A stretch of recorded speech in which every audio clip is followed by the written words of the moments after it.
Hello, bienvenue, and welcome to Live at Roland-Garros, your daily dose of action from the French Open. Perfect conditions once again, sunshine, a few clouds, and a light breeze.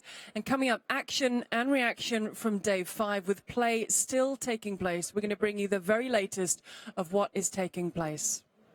And as always, we want to hear from you. We'd love you to get in touch and be part of this show with us because we're with you every night at this time throughout the tournament. Use the hashtag RG17 with comments, questions and anything else that's on your mind because we would love to hear from you. We've got so much coming up on the show, but I would love to say welcome to Nick and Camille. We haven't seen you for a couple of days. How is your French Open going? Yeah, it's doing great, but I was missing the show. I was commentating and doing other things on site, but I'm happy to be there again with you. Because this is a really busy time of night still, and I'm just hearing that another set has gone on court number 2. Now, we've been keeping an eye on this match because this is Fernando Verdasco against Pierre-Hugues Herbert. Verdasco, who defeated Sasha Zverev Nick in the first round, but now the Frenchman leads by 2-1. Yeah, an opportunity for Pierre-Hugues, who we know for his doubles prowess, but they went out in the doubles, and you can see here Herbert winning, taking a 2-1 lead. Opportunity for both these guys, but Herbert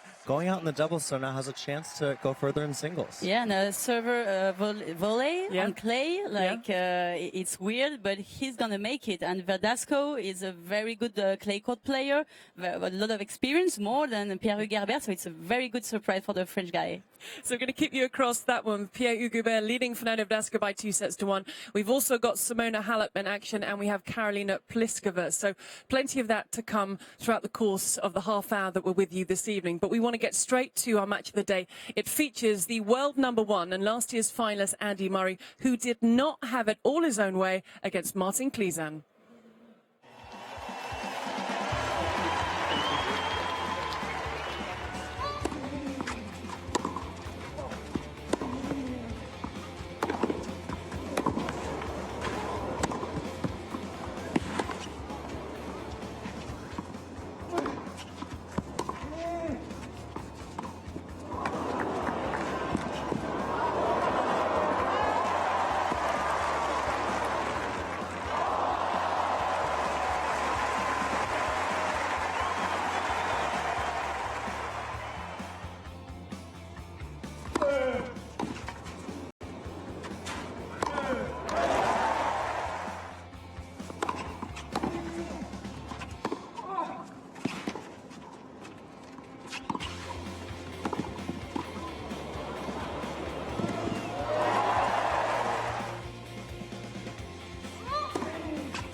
He goes for huge shots, and you know, his forehand, he can hit winners from anywhere on the court, so sometimes you think maybe you've hit a good shot, and he comes up with unbelievable power from very defensive positions and makes winners, so it's very tough.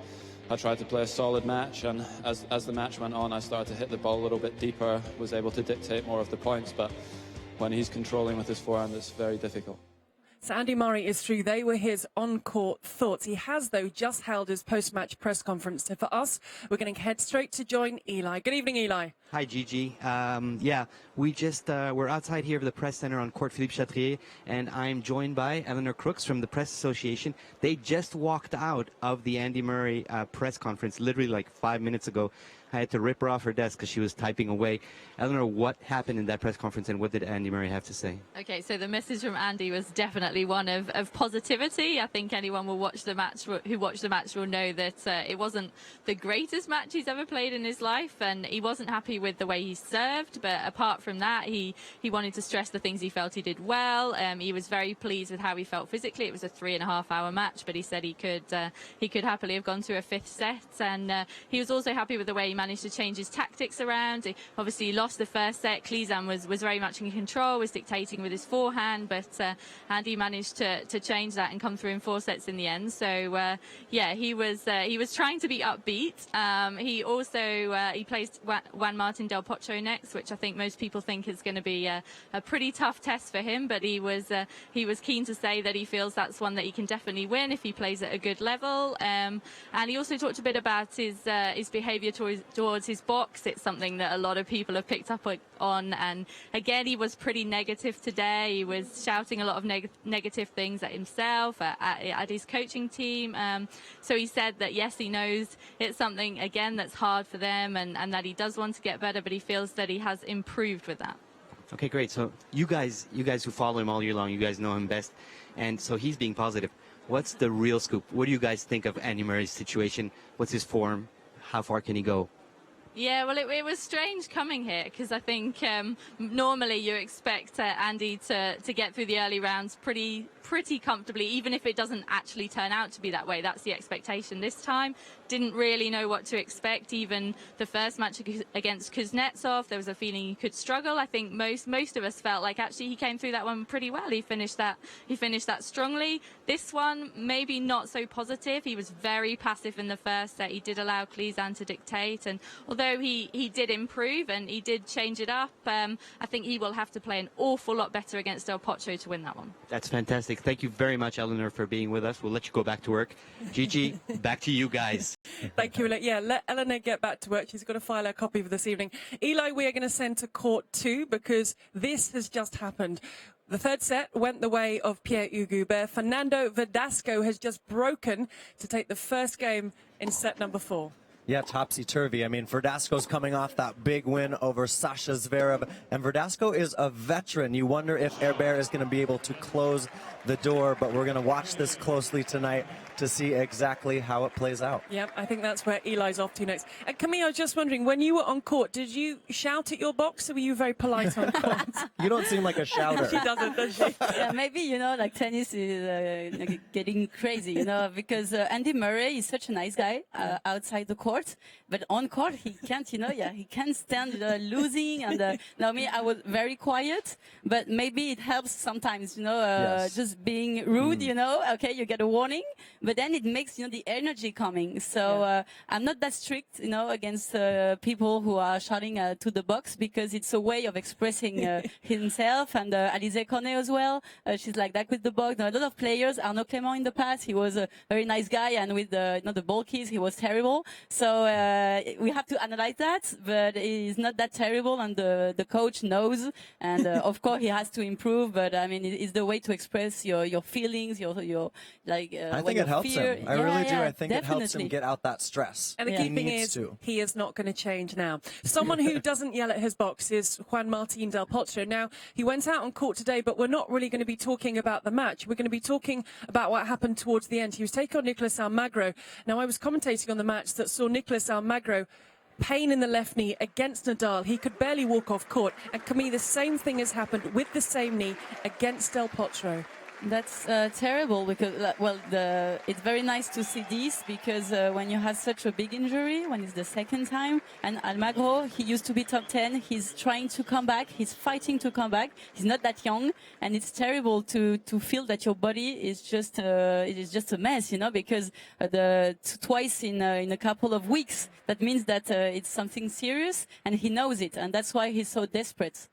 And Del Potro was very concerned about Nicolás Almagro, and he relayed that even when he had left the court and the match was over. Yeah, absolutely. Del Potro comforting him on court and then also on Twitter as well, sending out a tweet saying that he understood the situation that Nicolás Almagro was in. You can see it there, saying, I wish you a speedy recovery, can imagine what you're feeling. And then as you can see, another tweet from a French journalist, Carole Bouchard, because it really was a big moment on social media, Gigi. Everyone talking about Delpo and about how wonderful he is on court. He said in press, I do what my heart feels on court, and his heart felt in that moment that he had to comfort Nico Almagro. We obviously want to see him healthy again.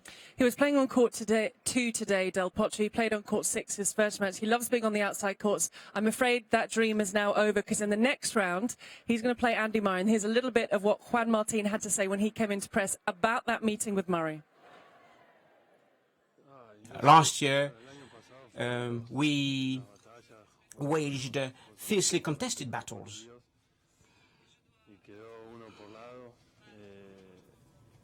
So the stakes are high. I will have to fight against him. But we are on a par. We prefer another surface to clay. I won't be the favorite. But when you are playing against these great champions, it's an opportunity to enjoy the moment and play well. And I hope that the crowd will enjoy the match. And I hope that I will be up to the task, whoever the opponent. That was Del Potro being translated from English to French back to English. He does speak some good English.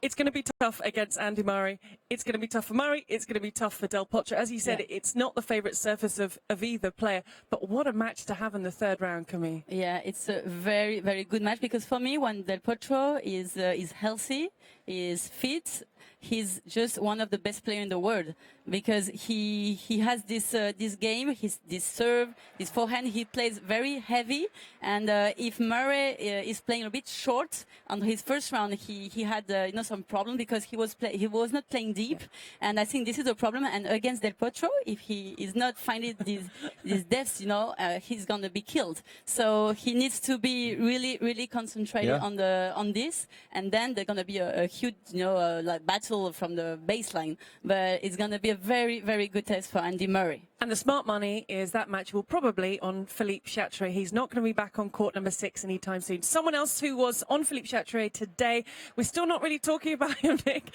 is former champion Stan Wawrinka. Yeah, I mean, Stan seems to kind of slide under the radar. He is a former champion here today, but really kind of slid through this match, straight sets against Alexander Dolgopolov, who is a tough customer, a player that can give you a lot of trouble. Stan actually had a losing record against Dolgopolov coming into this match, but once again, he wins in 3 sets. And you've got to say, as he quietly progresses, his chances build. We always talk about slow starts for Stan. He's into the third round. Yeah, once Camille, he builds up a head of steam. Once he gets into a tournament, he becomes even more dangerous. Yeah, he becomes even more dangerous. Also, this win against Dolgopolov, it was a good test for him, and I think it's going to give him a lot of confidence in his game. He played a very solid game. Sometimes Stan is just off for a couple of games. His mental is off. He's not that concentrated. And on this match, he knew he had to be concentrated from the beginning till the end, and I think it's going to give him a lot of confidence. I think that was the key. He was zoned in, he was focused, he will get the confidence, and he moves on to round 3. Now, also on Chatrier today, a match that we picked that could be a fun one.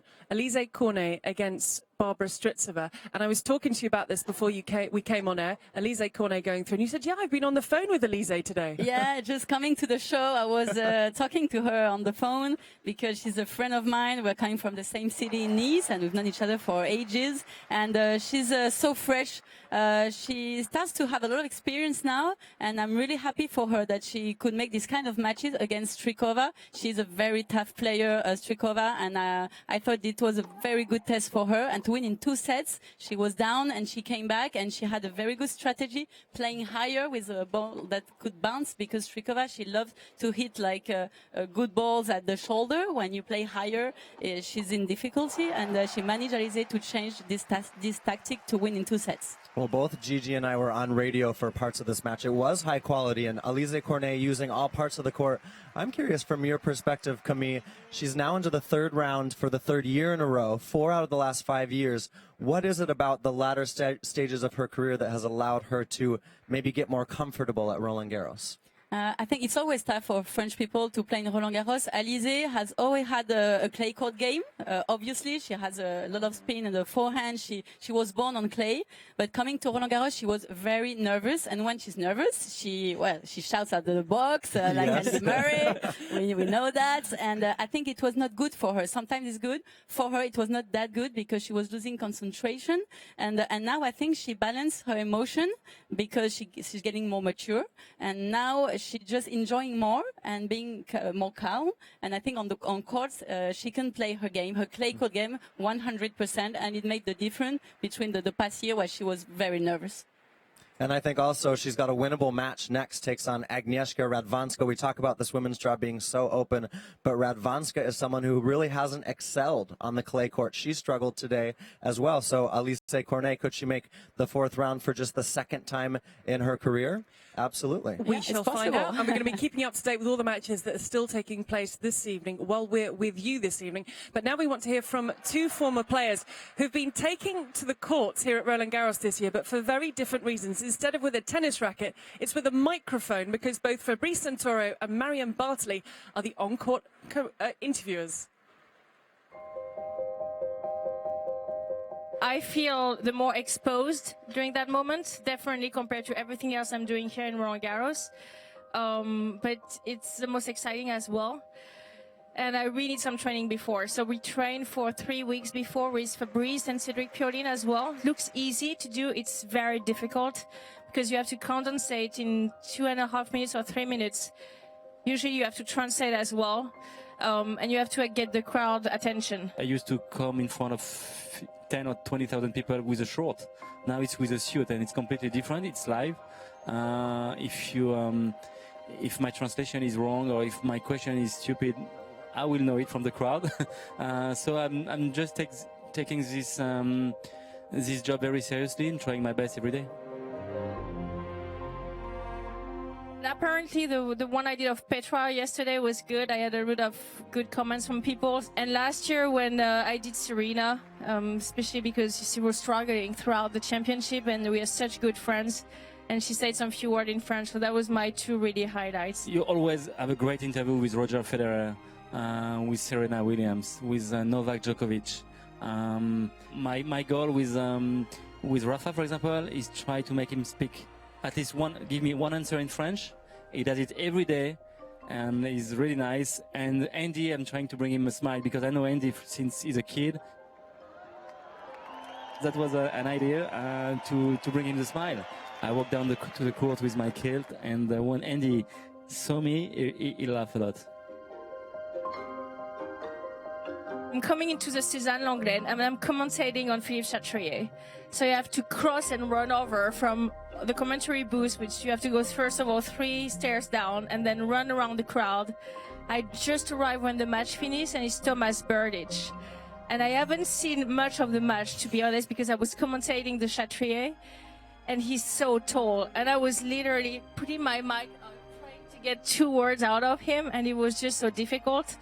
But it was really nice. And Milos Raonic is also quite, I don't know, impressive as a person. So those 2 ones were really tough. And beside me, I have 2 people, experts in on-court interviewing. I mean, Camille, you've done this for a while now.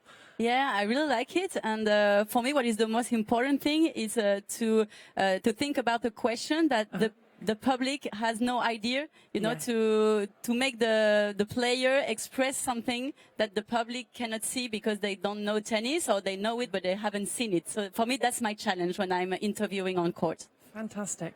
We've got a match point to bring everybody now. It's Simona Halep, a finalist here at Roland-Garros, has come through straightforward fashion this evening. She was taking on Tatiana Maria of Germany, and with 1 hour and 22 minutes on the clock, 6-4, 6-3 the final score. And Camille, from what we can see, the ankle is doing okay, because that was the question mark over Simona Halep. Yeah, I think she's doing okay.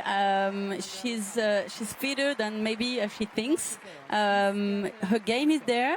She's very focused. You can see her face, her eyes when she's playing. She's like, it's very important, and I think she's gonna get better because this Tatiana Maria, she's a very good clay court player, and it was a good test for her. Well, and Simona Halep will get a big test next against Daria Kasatkina, who's a young, up-and-coming clay court specialist. She won in Charleston, her first big title this year, and she will really challenge that ankle and challenge the former finalist to see where her form is. I think having just seen that match point from Simona Halep, this is the perfect time to round up a number of other matches that have fallen today. We had some straightforward wins, we had some surprises, we had some shocks, and that is where we begin with Tomáš Berdych losing to a next-gen star. Yeah, a next-gen star that was Camille's pick, I think, to go far in this tournament. We've been talking about Khachanov for a while. He's Russian, he's a tall kid, and this might be the turning point in his career. A straight set win, and where does Tomáš Berdych go from here? He's out of Roland-Garros. Alina Svitolina continues to make serene progress through the draw. Yeah, but it was a tougher match than we thought. She's #1 at the race, so the best in the world this year. And she got scared against Pironkova, who's a player that beat a lot of seeded players in Grand Slams. It was a very good test for her, and it's good for her that she passed that because it was a very difficult match for her. A tough one. The winner in Rome comes through once again. Agnieszka Radwańska faced qualifier Alison van Uytvanck from Belgium, who has, Nick, an enormous game. She really does. Van Uytvanck can really hit you off the court. She did in the first set against Radwańska, but Aga turns the tables, and as we mentioned earlier, she now takes on Alice Cornet. That'll be a crafty third-round match. That's going to be a lot of fun. Marin Čilić is someone who went out this morning. He got the job done, Camille, and he was back in the locker room. Yeah, a very good job, and a lot of aces for Marin Čilić. Every time he had a set point, it was an ace, so it was an easy game for him today because his serve was there. Čilić is such a good player on hard courts. On clay, if he doesn't have his serve, it can be different, and it's good for his confidence. Nishikori and the wrist seem to be holding together, Nick. Yeah, absolutely. There are always some niggles around Kei Nishikori. He moves through to the third round, and he's going to take on Young Chung. He's another next-gen player, another ATP star that we've been watching. But this is a comfortable win for Kei Nishikori against Jeremy Chardy, who's always a dangerous foe. Yeah, on clay court. It's a shock, and it's not a shock, the next one, because Eugenie Bouchard did lose to the higher-ranked player, but Bouchard, Camille, will be disappointed with how she lost this. Yeah, I think we thought she was coming back. When she done so well here in Paris, she impressed a lot of people because she was like a very good warrior. She was low on her legs. She was fighting a lot. And Nick now, Kyrgios. yeah, unfortunately, she's out. She is out, as is Nick Kyrgios, with Kevin Anderson going through. Yeah, I mean, this is a pretty big shock. Kevin Anderson has been on his way back. We talk about Bouchard trying to make a comeback, but big for Anderson to beat Kyrgios in 4 sets. If there is a 5-set match, there is David Ferrer. Yeah, of course. He cannot. No, it was a very tough match between the two Spaniards, and Lopez in the end, who served and volley, managed to win this match. It was a very physically battle, and David Ferrer, he's not that good, you know, when he was top 5, but he fought a lot, and at the end maybe he has done a lot of mistakes that usually he's not doing, and it made the difference. Yeah. That's what he is known for, David Ferrer, the fight that David Ferrer has. John Isner, who recently took our live at Roland-Garros quiz, Nick, you might be able to take another one because he's still going. Yeah, absolutely. John Isner talking about how his serve is so effective on the clay. He's going to get Khachanov in the third round. The winner of that match takes on Murray or Del Potro. And Gaël Monfils, a Frenchman who didn't mind playing on Philippe Chatrier. Oh no, I love the show. He plays better with the show now. He's improving a lot, you know, against those kind of players. He just, when he has to win in 3 sets, he goes for it. So he's more focused than before. Maybe he used the public, but he's focused on his game, and it made all the difference. Another set point, another set has gone on Philippe Chatrier behind us. Karolina Pliskova, who's the 3rd best player in the world, she's the 2nd seed here, has dropped that set, Nick, to Ekaterina Alexandrova. Wow, surprising there for Pliskova. She's not necessarily comfortable on the clay court. It looked good in the first set, but Alexandrova, obviously you can see she's a smaller player digging in set 2. Once again, another top women's seed in the danger zone. So we're going to keep a very close watching brief on what takes place on Philippe Chatrier. And don't forget, you can go to RolandGarros.com once we are off air to keep up to date with everything that's taking place. But we're heading straight back to court 2 because we haven't checked in on Verdasco, Hugues or Weinstein for a while. Eli. Eli Weinstein. How did you say that? Pierre-Hugues Herbert? That's what you said, right? Or Perfectly. Or P2H, as they call him in France. Yeah. Fernando Verdasco up a break in the 4th set. Pierre-Hugues Herbert up 2 sets to 1. So sort of a surprise. This court number 2, another monument of this venue at Roland-Garros. Amazing atmosphere. People right here, they're right literally on top of the court. So, I mean, when there's a French guy playing here, this place is packed. There isn't an empty seat in the house. And Fernando Verdasco is going to try and hold on to his break advantage. He's down 15-30 now. This could go to a 5th, or if Pierre-Hugues Herbert manages to close, it'll end in 4. And we're going to keep you on court 2 because that's a lovely view. Fernando Verdasco against Pierre-Hugues Herbert. Yeah, he had fun of your pronunciation, but next time just do it at the opposite way. You know, when he doesn't know a name in English, just go for I like this woman. Yeah. That is why Camille is with us. P2H, like Pierre-Hugues Herbert. P2H. P2H. That's easier. Yeah, for all of us. Go for that, you know? I'm just going to say, Eli, tell us who you're watching maybe in future. Right, it's time to get a little guide to Paris. So if you're planning on coming over here, you're not sure what to do, we've spoken to the players to find out what you should do if you find yourself in the French capital. Really, Eiffel Tower, I think it's a must go. So, but the second would be to visit Roland-Garros. Go on Champs-Élysées to see the Arc de Triomphe because for me it's the best. In Paris you have many things to do, Louvre, everything. Just come to Paris and visit the city because even if it's raining, Paris is beautiful. Go along the river, check Notre Dame, go inside it, check the Louvre, go to the Louvre Carousel, make the lap over Rue de Opera towards the Galerie Lafayette, a little bit through Rue Saint-Honore, and then get back to Champs-Élysées and finish at Arc de Triomphe. Just walk around because Paris is unbelievable in general. No, you don't need to. It's not like some cities that you need to visit places. Paris, just walking around is amazing. I would see the Tour Eiffel because that's a symbolic place here in Paris. I will go to Notre Dame as well. And you know what I like? Just to walk around the river because it's going to take you everywhere. From Eiffel Tower, from Louvre, from Place de Concorde, from I don't know. I'm not from here. I just go and do the tourist things. I don't know what the best things to do. It's better to ask someone like from the city. I mean, it's obviously a great city. The Champs-Élysées, I think, is amazing to see in the evening when it's quiet, but during the day, it's too busy. It's not. I don't recommend that. Don't go there. So, Camille, Andy's not from here. Now, you're not from here, but you've been here for 10 years. So where would you send people? To Saint-Germain.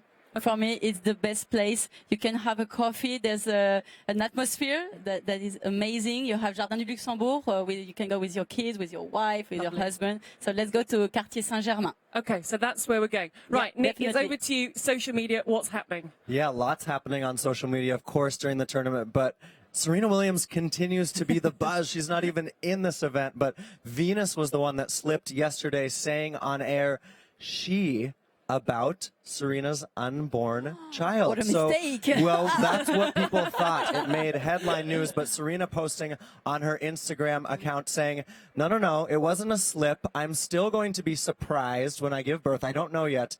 We call each other she and my family. They grew up of 5 sisters in the Williams So family. she's guessing she will have a girl, maybe. Maybe, but Serena Maybe. trying to clarify for Venus, boy or girl.